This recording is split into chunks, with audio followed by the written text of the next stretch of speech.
morning. My name's Ella, and I'm a junior in Maroon Fam. A couple months ago, while I was completing my devotional, I came across the question, what is something that you repeatedly struggle with in your relationship with God? And with very little hesitation, I wrote, trusting God, but like actually trusting him. This feels like an uncomfortable thing to admit during a church service, but it's the truth. Throughout my faith journey, I've again and again found myself struggling to trust in the goodness of God's plan. My sophomore year, I think I reached my lowest point in my walk with God. Without getting too much into it, I was trying to support a friend going through a mental health crisis and dealing with the abusive friendship that emerged from the fallout, all while facing struggles with anxiety and my own mental health. Throughout all this, something I continually wrestled with was holding the facts that our God is the God of love and is brokenhearted by the suffering of this world, and that he has the power to bring healing to any situation, with the idea that sometimes he chooses not to intervene.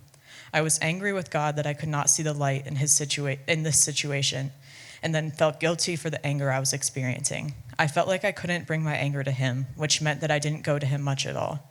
I didn't want to believe that the pain I was feeling was part of his good plan for my life. In these times when it was hard to bring myself to pray or read the scriptures, I would listen to worship songs and meditate on their messages.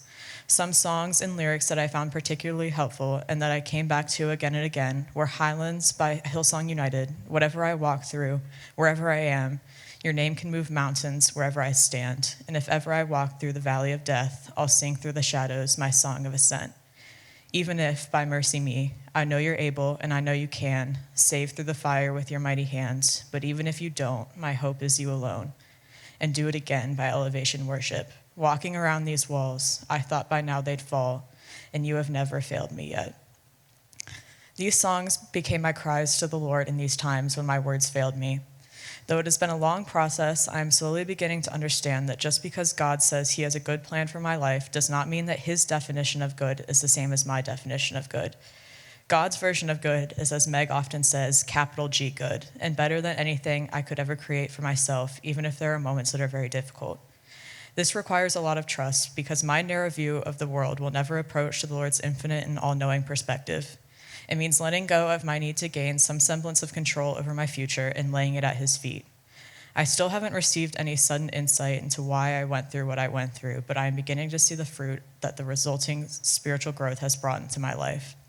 Another part of learning to trust the Lord more fully is understanding that God wants us to trust him with all parts of ourselves. He knows everything about us, our thoughts, feelings, fears, and anxieties, and yet he still desires us to bring these things to him. God isn't afraid of our anger, and he cares deeply about the ways we are hurting. I spent so much trying to hide from God that I missed his invitation to lean on him instead of leaning away. How lucky we are to serve a perfect God who still desires to be present with his imperfect people. Now, fast forward to today, I would love to say that I learned my lesson last year and that I now never struggle to surrender to God's plan, but that has not been the case. I entered this semester feeling empowered with a sense of clarity on the direction God was pointing me towards my future.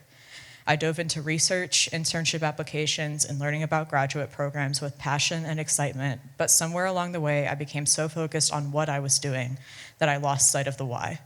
Over the past couple months, I have been faced with the cancellation of internship programs, the defunding of my lab's research, and news that clinical psychology programs may be decreasing their cohort sizes for my application cycle.